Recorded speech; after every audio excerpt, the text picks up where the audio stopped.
Hey, welcome back to the RT Machine Podcast. Here for episode 19. Brian Kraling back as your host. Was on a little bit of a sabbatical there for a couple of weeks. We got, who else we got in the room here with us today? Dean's here. Eric's here. Ryan's here.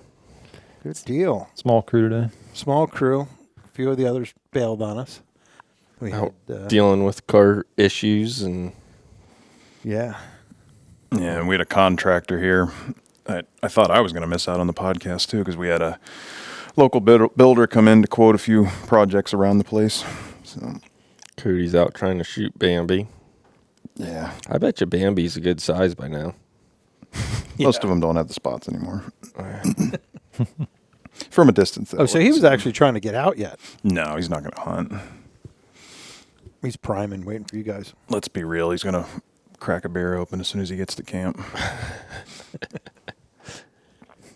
What was that article you had going on earlier? Jeez. It's meth found in a CNC router being shipped to Australia. Holy cow. Yeah, if anybody gets the Woodworking Network email blast, that's normally there's some entertaining stuff in there, but that one's unique. Yeah, that one there I actually read. 150 million worth. Wow. There's a picture of it. Yeah. They took the top off, so like where the phenolic table would go on, they took the top off and packed the inner framework full of meth. It's not the blue stuff like in Breaking Bad. O'Brien hasn't seen it yet. It's pretty incredible. They don't say what the make is on the CNC router. I was guessing it's a Thermwood, but It's kind of maybe we shouldn't say that. Might be ratting them out. That's pretty crazy. Yeah. Hey, you never know. That's Then further down in the article, they said they found meth inside of a planer earlier this year. they say what for planer? No, just some small planer. I guess I lied. I didn't read it. October 3rd, Australian authorities seized an imported woodworking planer that was found to have 110 kilograms of methamphetamine packed inside. 110 kilograms. Yeah, that's a lot of speed. Spotted something unusual on the X-ray of the shipping container. We had a joke here for a while. I wish Derek was here. He could speak to it better. But remember we were storing...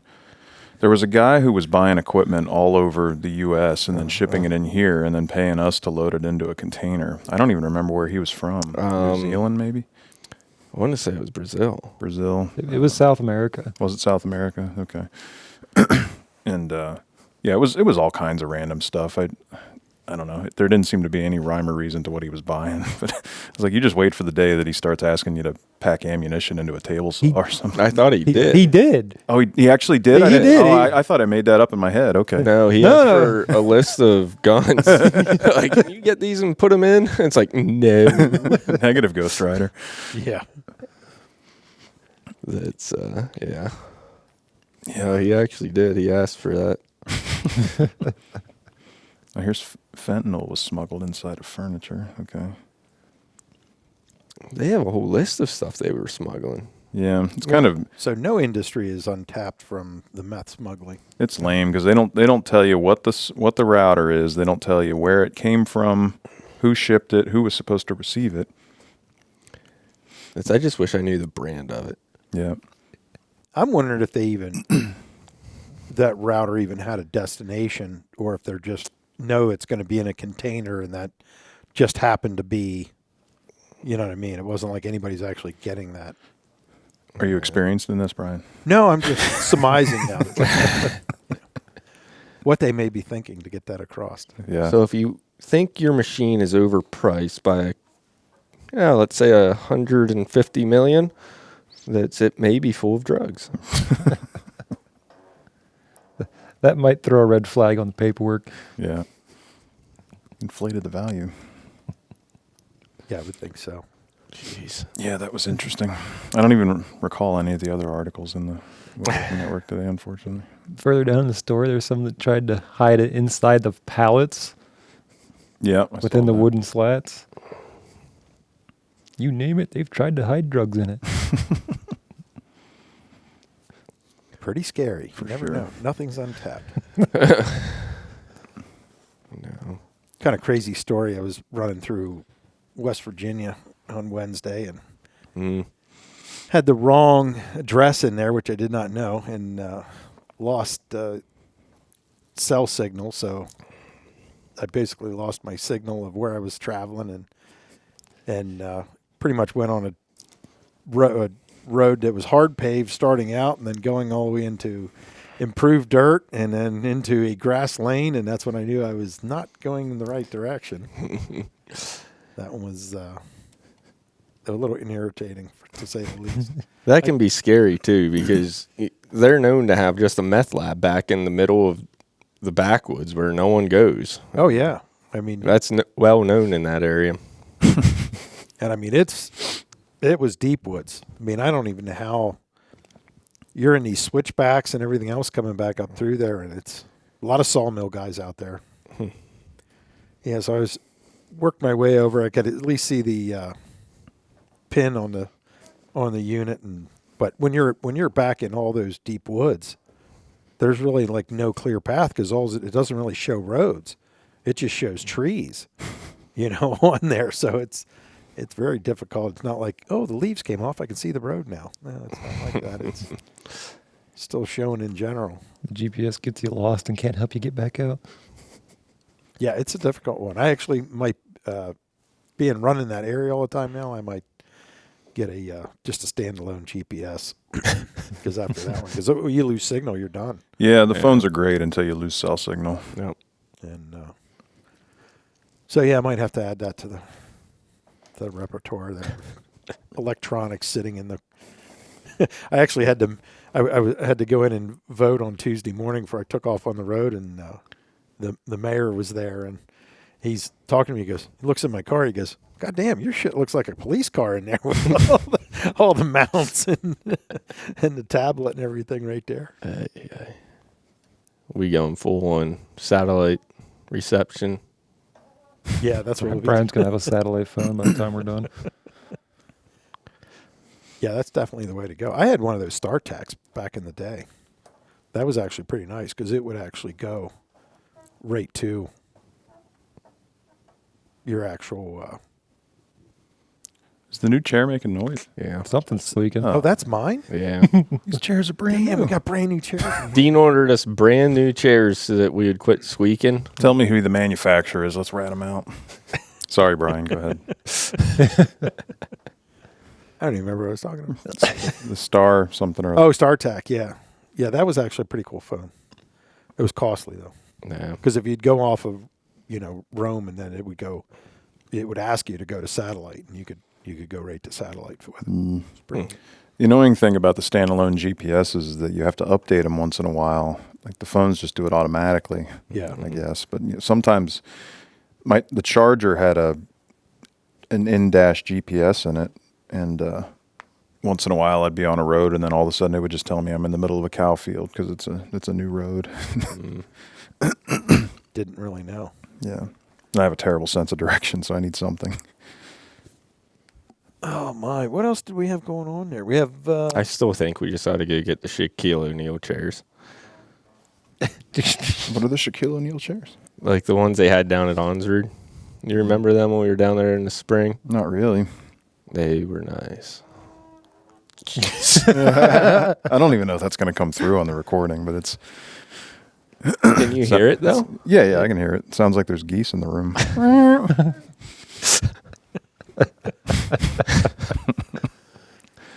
Bring the old chairs back. We can't. Yeah, The shop guys stole them all. Yeah, Dean put the new chairs together yesterday, moved the old ones out, and then they just started disappearing this morning after our health insurance meeting. Chairs started walking off. Hey, new shop chairs. Look at this new couch.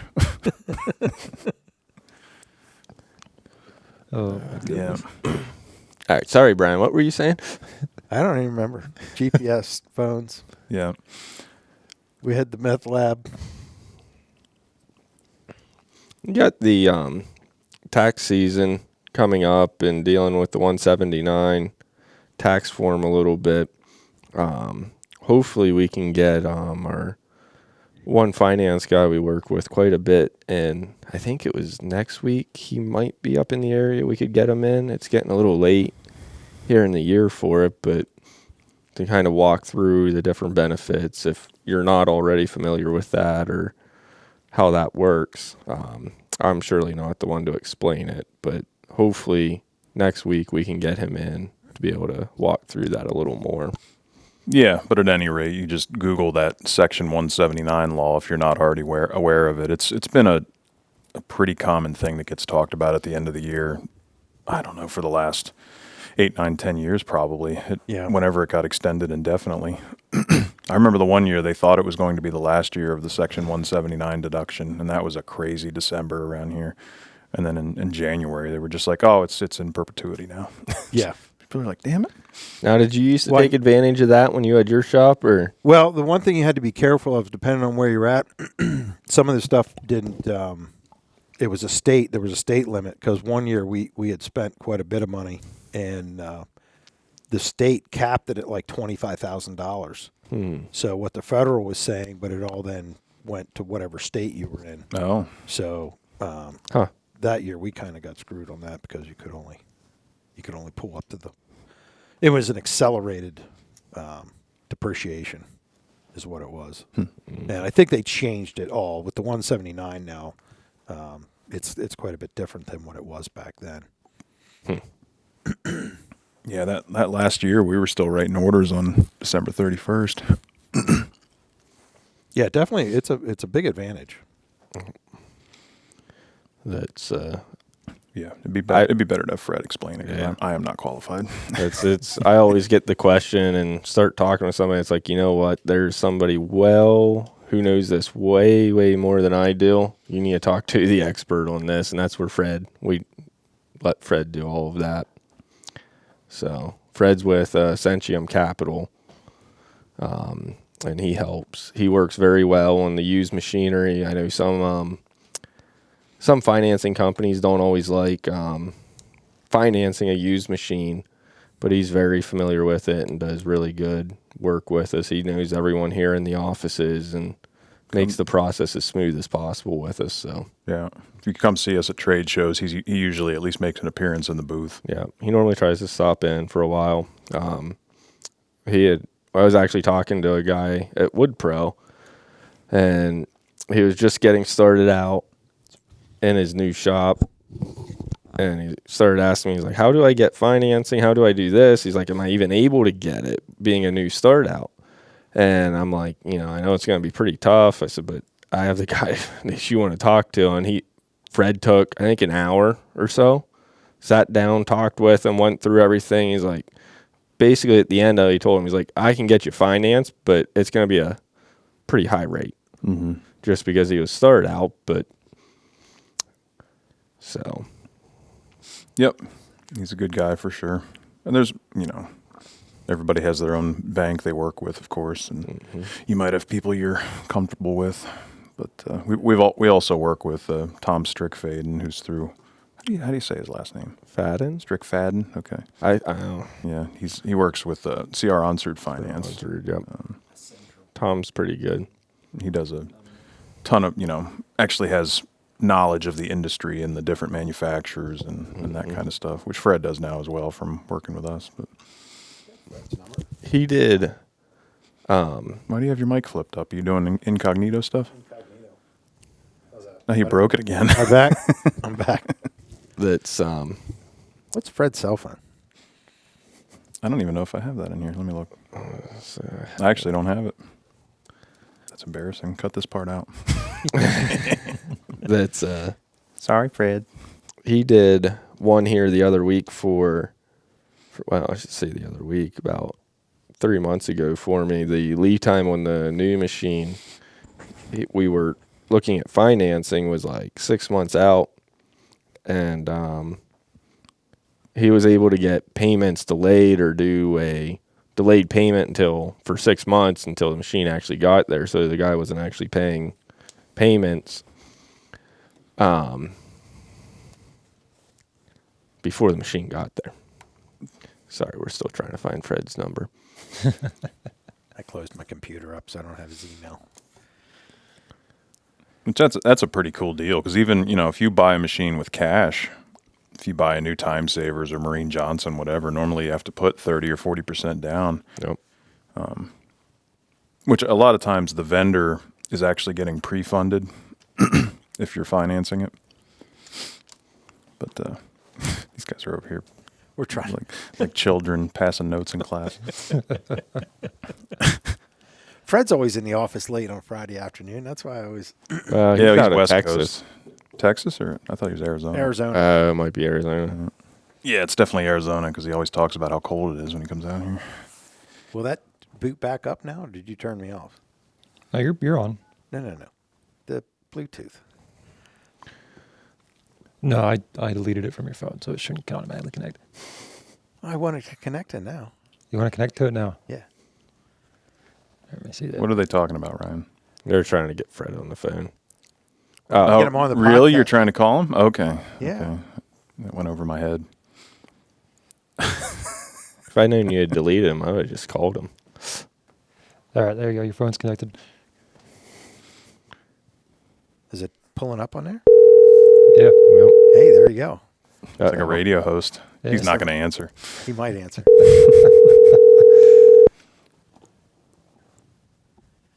So is he going to be able to hear all of us? Yeah. Oh, that's pretty cool. I didn't know we could do this. Yeah. It's the first time We messed doing around it. with Who it. else can we call? Let's this is call Cody Domino's. and just see how he answers the phone. This is Fred Fial. Thank you for reaching my man. cell phone. Oh, we tried. Almost. Do you remember back in the radio days they used to dial like that, but you could figure out the number from the dial tone, so they used to have to talk over it. Oh, is Like that "Beep, beep, beep, beep, beep," and on the Stern show they'd be like, just talk loud so they can't figure out the number. Beep, beep, beep, beep. I don't think Fred will mind if people call him up to get financing. That's true. His number gets put on a spam. He's famous. That is pretty fun. We should. Just crank call people. It's all Kinda wrong. cool. It sounded pretty good, actually. Yeah. He should be driving. Yeah, we actually made a test run at it. We were screwing around with my headsets, Bluetooth to my phone. So, Got it. and then earlier I was just trying to make a phone call, and actually Kurt from Hadwood was. Oh, okay. on Let's the see. other- I just had a phone call from a customer. We could return the call on the air. Call Robert Tate because he'll probably answer. What's up, big sexy? Yep. We got you on the podcast. Oh. Now I got to see who else we can mess with. Then got to think about that one. So we thought at some point today it might be interesting to talk about why somebody might buy a new machine versus a used machine, or vice versa. You like that transition, guys? That is. That's very good. It's all right. You want me to start over? But so kind of going to run down a little bit of a checklist. Some of it's probably going to be pretty obvious. Obviously, price is a major concern, which prices of both of those things are going up. Everything's getting more expensive these days. Yep. Been to the grocery store lately? Yeah, it's pretty crazy. It's bad. Really. Although Brian had, 10 for $3 hard-boiled eggs. Yeah, those weren't too bad. You have to go to the Amish bulk store. It's for that kind of price, you can't hardly even No. go home and hard boil them and peel them. You know what I'm saying? Because what, a dozen eggs? Most of the time they're $2, somewhere in there, Yep. $3. Mm-hmm. So for $3.50, whatever it was, for ready to go, throw them in my cooler, and Oh, $3.50. yeah, $3.50. Oh, I thought you said 10. No, that was cheap. Yeah. Very good. Although I just don't really have a I don't know how we got the desire eggs to so eat Sorry, I brought up the egg. hard-boiled eggs alone just randomly. Yeah, our chutes Protein. our chutes and ladders. Shoots and ladders. Conversation. What is that? Oh, hey, Oh. who's that? Oh, it's potential spam. This could be good or bad. Let's answer. it. Probably disconnect his phone from the Bluetooth again. Hello, Fred. Oh, it's not coming through. Is it coming through? No. Yeah, it's coming through. Can you guys hear now? No. Can't hear it. Fred, can you hear the rest of us? Yeah, I can hear you. Okay, I can hear you fine. This is like dead air. Let's see. How about that? There we go. Is that better? No, we lost him. Well, I can Oh, hear there you he is. perfectly. Oh, there you go. Fred, can you hear me too? Ryan? No. Yeah, hey, Ryan. Hey, Fred. Hey, we actually have you on the podcast here.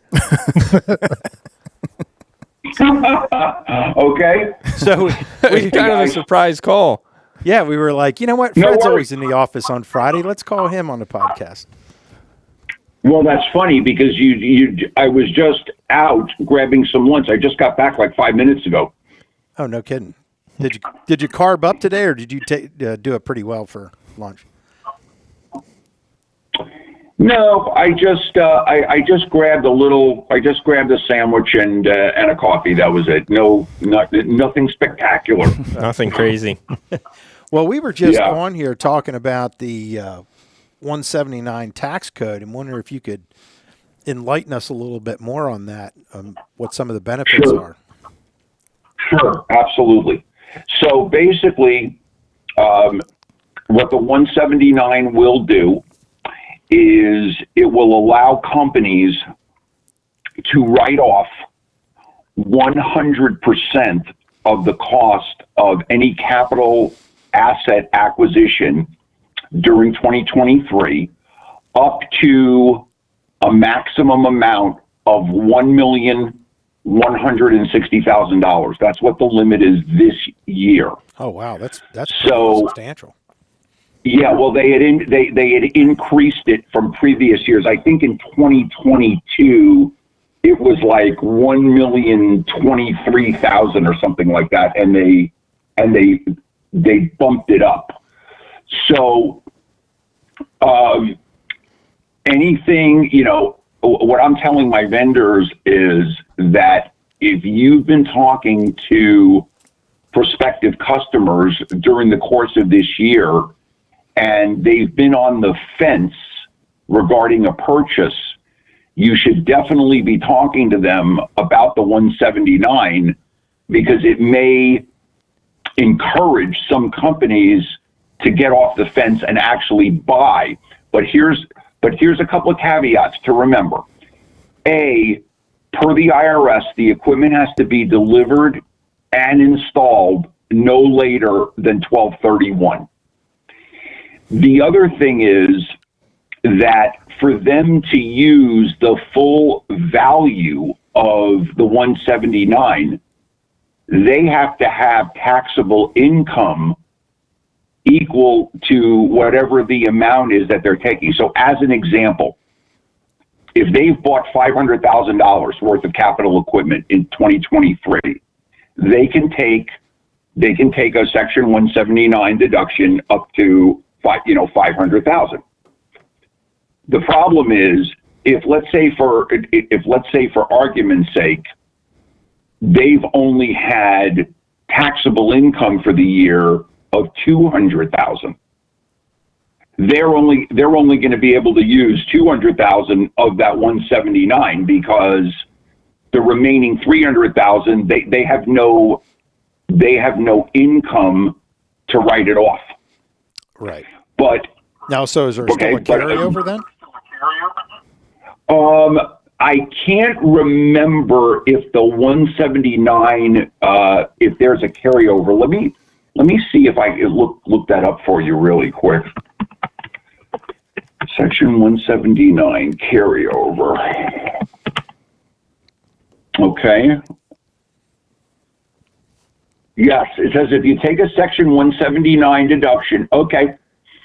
If you take a Section 179 deduction in excess of your taxable income, you're able to carry that amount over to next year. For example, if you take $50,000 of Section 179 in 2023, but you only have $20,000 of taxable income, the $30,000 is then carried forward to the next tax year. Oh, very good. So yes, it does carry forward for another year, but you're only allowed, as I'm reading through this, you're only allowed to carry it over to the next tax year. Gotcha. Right. So using my example of 500,000, if you had 200,000 of taxable income this year, you obviously write off the whole 200,000 and reduces your taxable income to zero. You carry over the remaining 300,000. Well, the same thing then would apply to next year. You know, you'd have to have 300,000 of taxable income to be able to use that full carryover. Right. Well, that's good. But it truly is a dollar for dollar deduction against taxable income. So what it means for a vendor like RT Machine is that, for an example, if you're selling a client a piece of equipment for $50,000, depending on what tax bracket they're in, you know, let's say they're in the 20% tax bracket as a business. If they buy that machine for $50,000 and they're going to take a $50,000 179 on that machine with the 20% tax savings, that would be $10,000. The reality is that after tax, that machine is only going to cost them $40,000. Right. Yeah, very good. Which is why it's so important, I believe, for vendors to be talking this to customers between now and the end of the year, especially those they've been talking to earlier in the year that have been on the fence regarding a buy. Yeah, and that's quite substantial. You know, It is. I mean, you know, realistically, whatever their tax bracket is, it's going to be somewhere between 20 and 25%. So the reality is that, you know, for every dollar of equipment cost, assuming they can use the 179, it's only going to cost them 75 to 80% of what the cost is that the vendor's selling the equipment for. right. That's a very big savings. Oh, it's huge.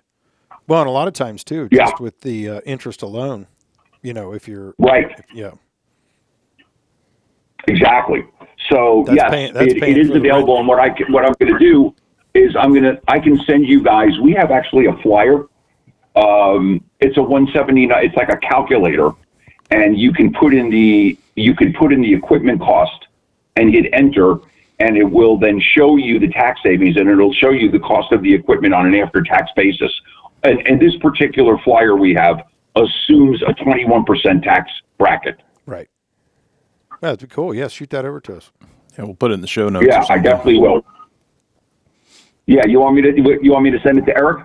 Yeah, send it over to Eric. Yeah, that works. Okay, perfect. I'll send it over to him. Cool. You have a customer calling you right now, Brian.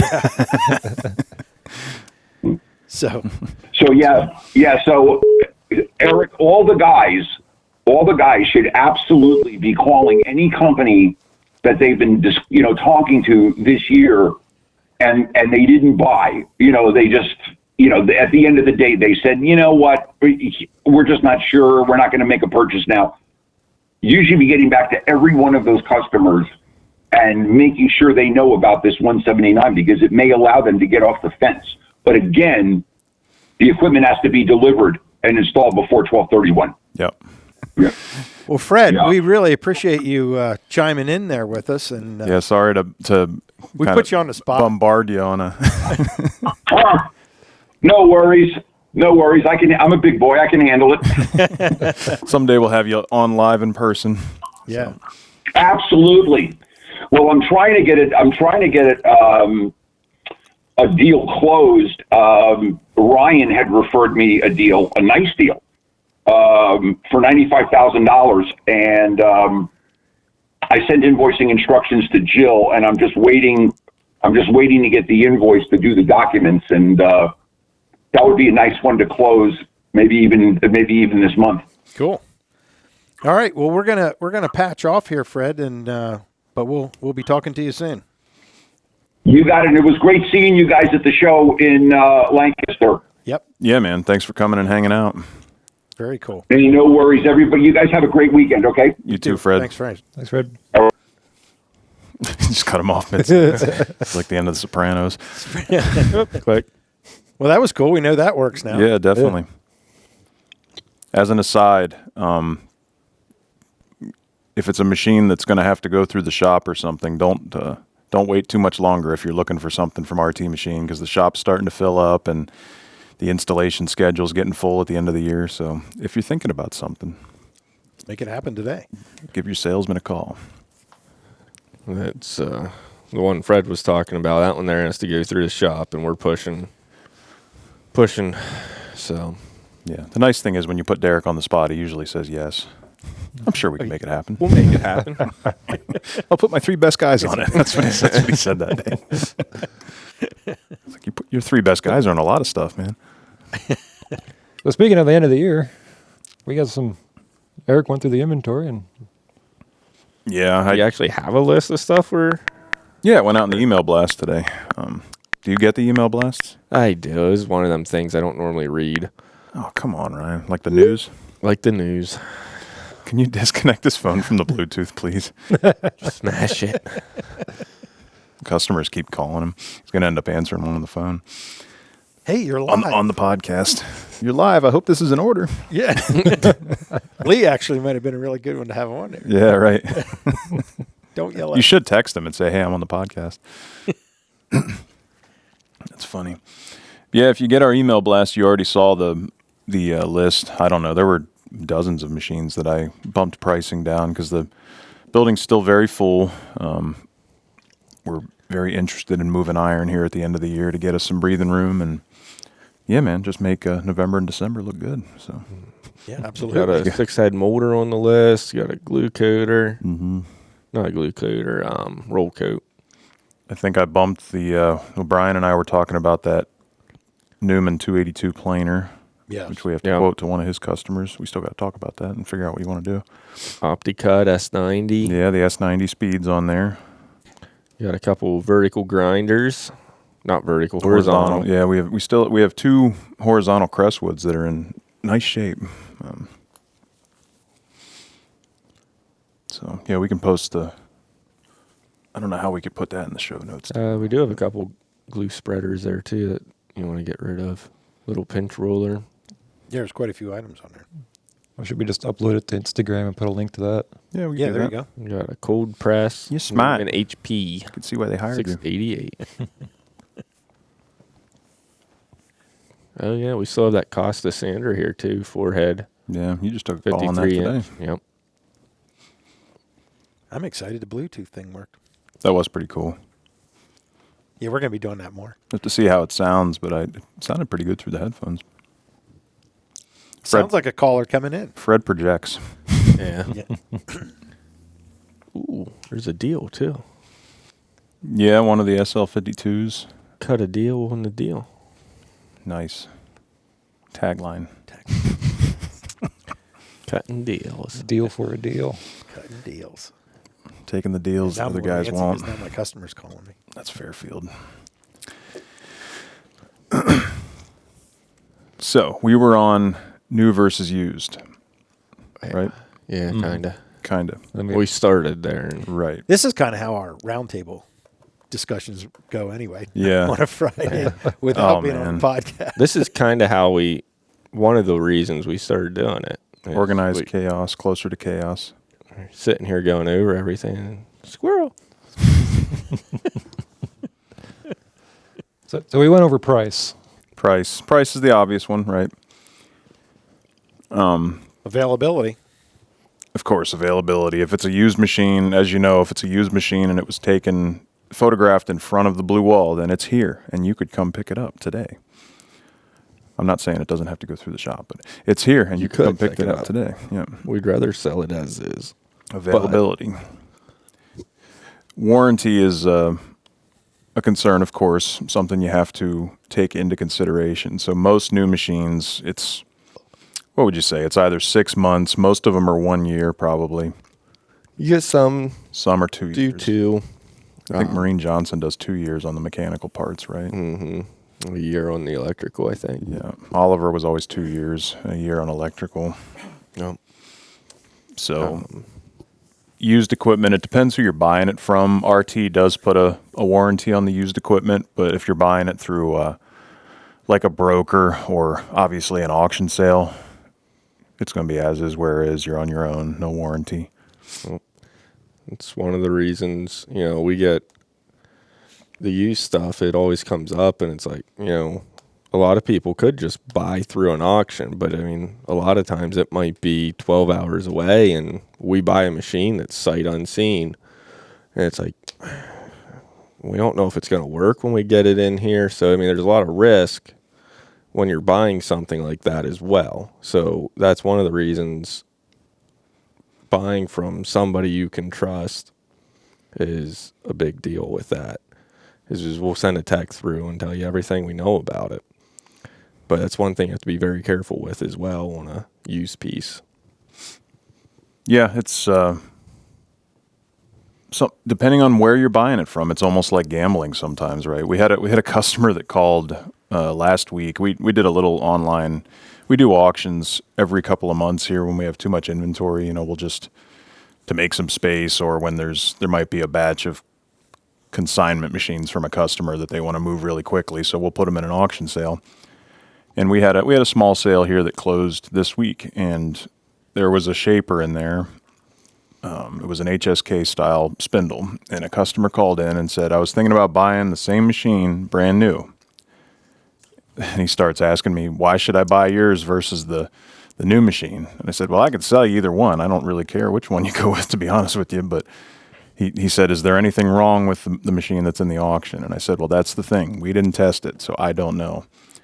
I said, you really, if you're buying a machine in an auction, you should assume that you might have to do some work to it and buy on that basis. Now, maybe you'll get it for $1,000 when the new shaper was 25 grand. And if you have to do some repairs to it, then you can deal with that, right? It's justifiable. Yeah. But if the shaper goes for 20 grand in the auction, you could have bought a new one for 25 and you get it home and there's issues, then you lost the bet, right? Yep. I just had one here the other week, a customer of mine. They went and bought a used dovetail machine. It was almost 25 years old now, and it was a CNC controlled unit. They picked it up real cheap in an auction. Not sure where, but it was in an auction. They picked it up and were like, well, if we could get a nice little CNC dovetailer for $1,000, we win.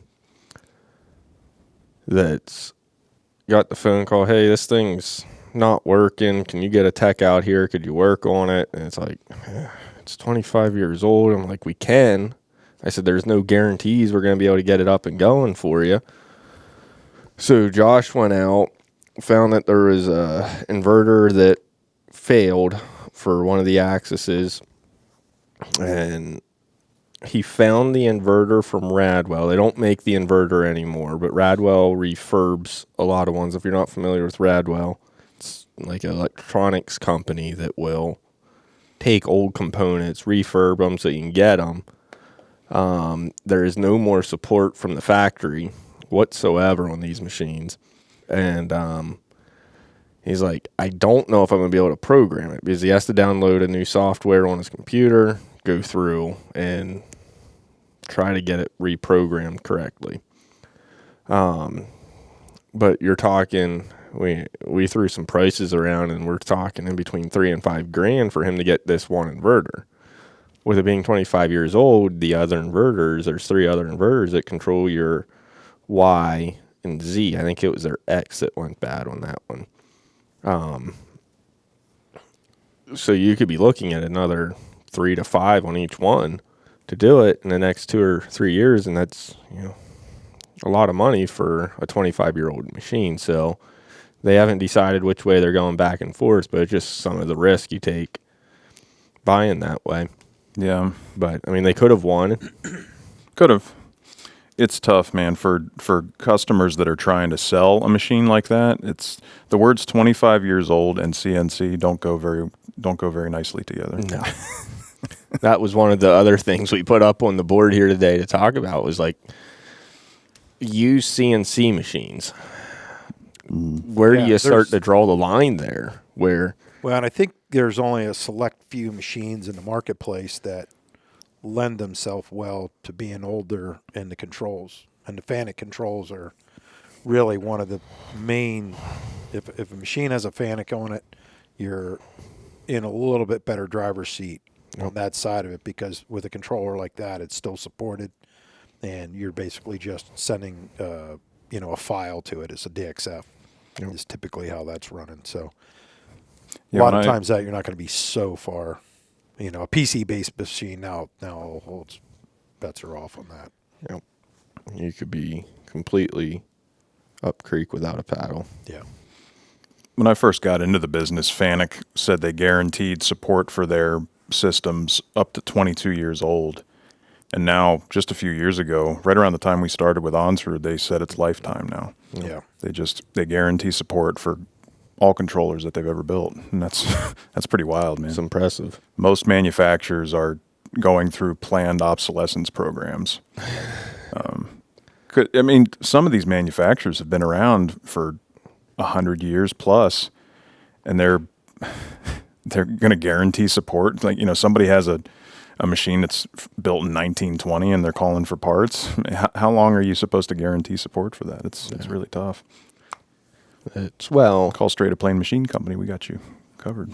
That's kind of goes back to one of the subjects Kyle wanted to talk about on the podcast. He's said multiple times, he's like, he wants to go through, like, back in the day, they made a machine that would just last.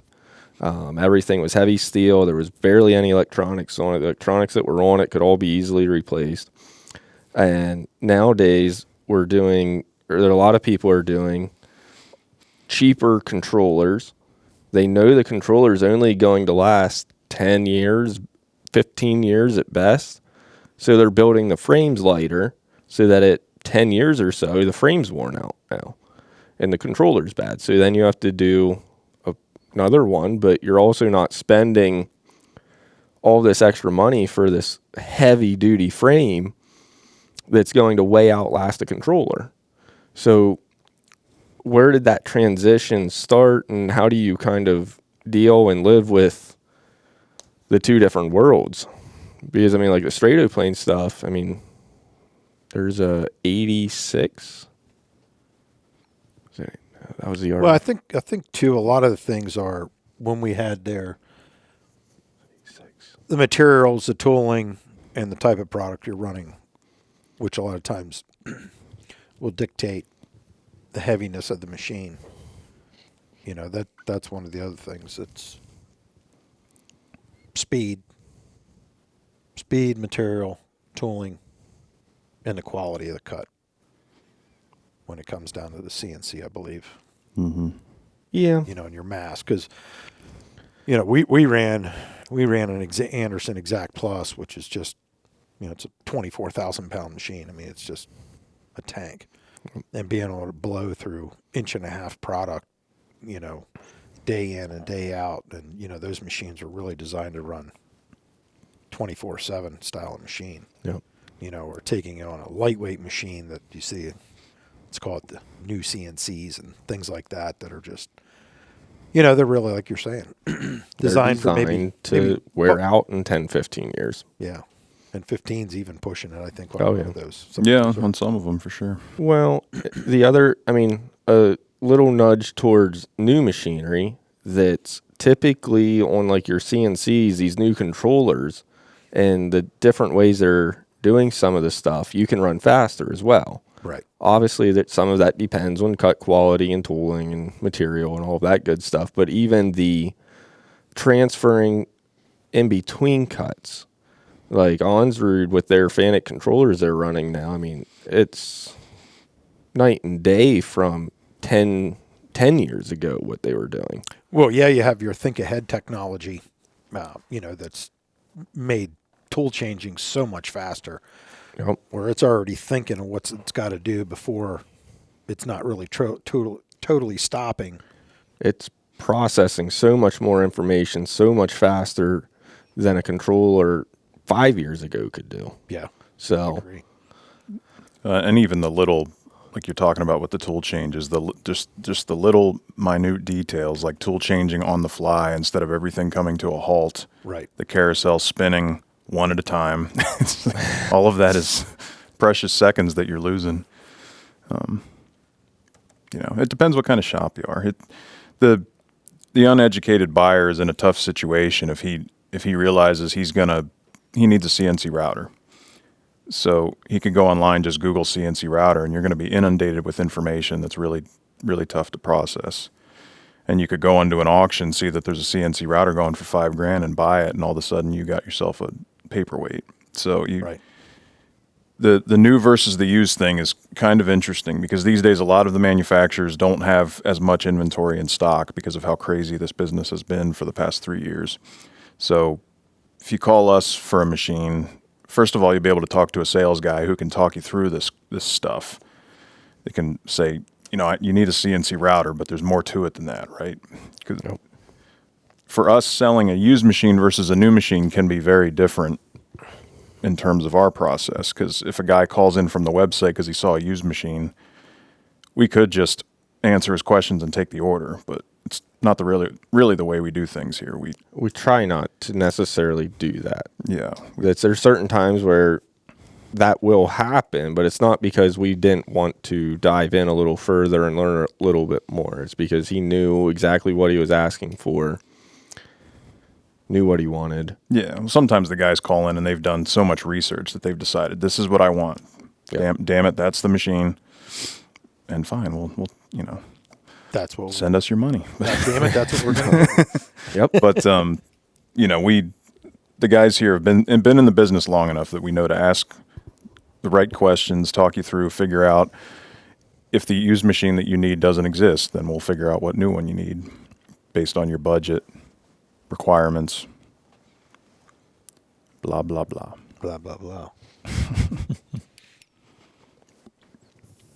So people ask how we price out the used equipment, and it's a really dynamic question, right? And the things that go into it are pretty obvious. It's how much do we have in it, right?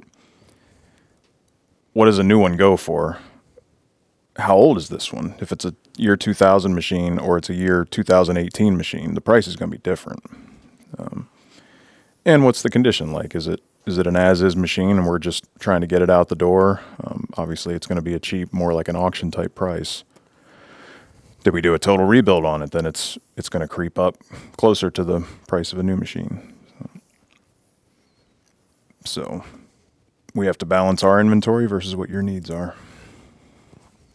You guys are constantly buying used machines, but you and your dad do most of the buying for here at the shop and for reselling, and you've learned them lessons the hard way of which machines you can buy and are still going to be good running machines that we can sell. Mm-hmm. So, that's years and years of experience and making the mistake of buying a turd. No, we've taken our lumps. Some of them are still sitting out there.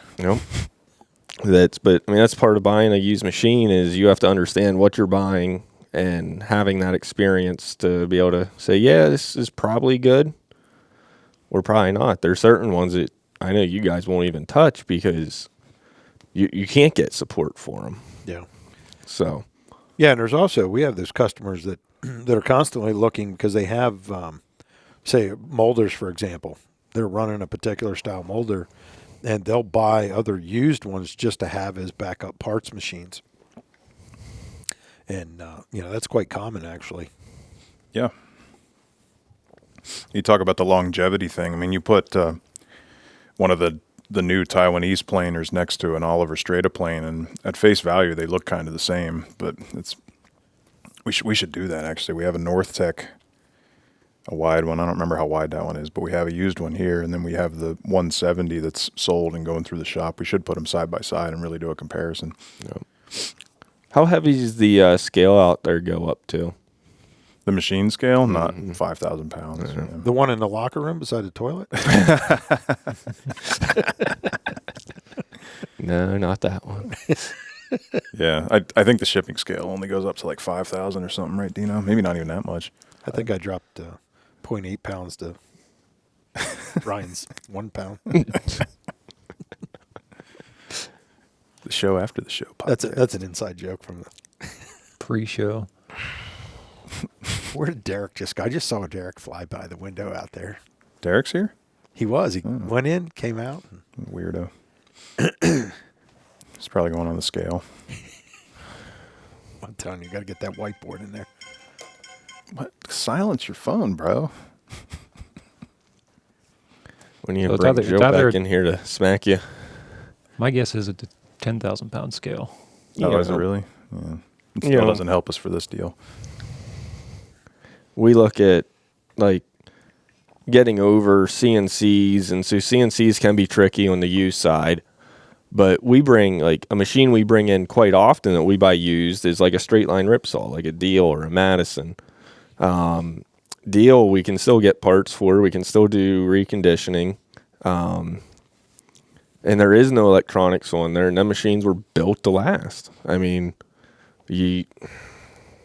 worst case scenario, you have to replace the track and the races underneath, and maybe a bearing here and there. But we can go through one of them and make it a really good running machine that isn't going to be much different than a new machine. But that would depend a lot on how much you want to run it. If you want to run it 12 hours a day, well, yeah, we could do used, but you might be just best off with a new one. Yeah, especially if you want to glue, you should go with either a rebuilt machine or a new. For 12 hours a day, you should buy a Deal. It's getting to be a tough fight with the Deal versus something like a North Tech, right? Just because of the price difference. Yep. A new Deal SL, what are we on now? 65 is I don't know, $65,000-$70,000, and the North Tech's probably half that, and they're good. They're decent. But the Deal machines that are sitting out in the warehouse here are from the 70s, and if you buy a rebuilt one from us that we put a new chain and track on, it'll last for another 50 years.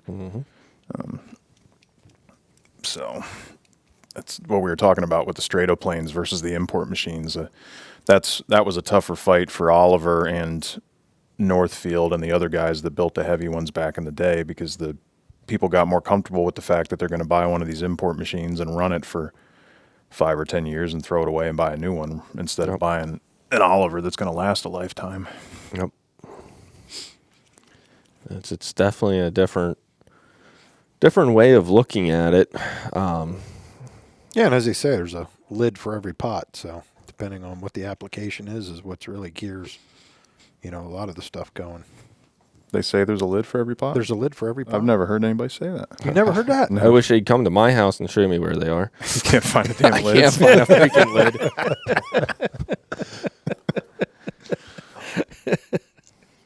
Yeah, that's always a good old classic. There's a lid for every pot. That's funny. Man, who Maybe would date there that ain't. guy? I always say, hey, there's a lid for every pot. The heck there is. Oh, good times. All right, boys. Yep. I think we call it a Friday. Yeah. 10-4. All right. Yep. Till next time. See ya. Tune back in.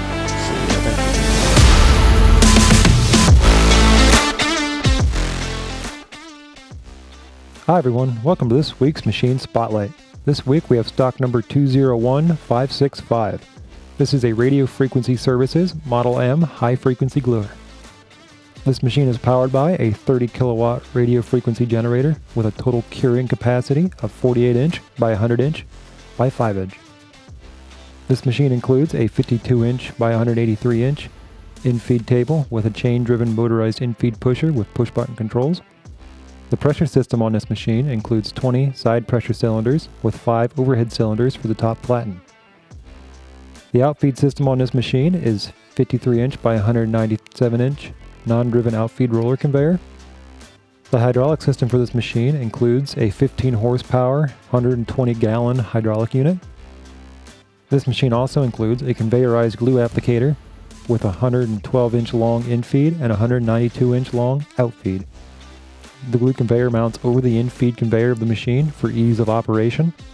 This machine is wired for 575 volt 3-phase, with transformers available if other voltages are needed. Don't forget to support our buddies at Green Street Joinery by subscribing to the American Craftsman podcast and their new YouTube channel, Today's Craftsman. Both links in the description of today's podcast.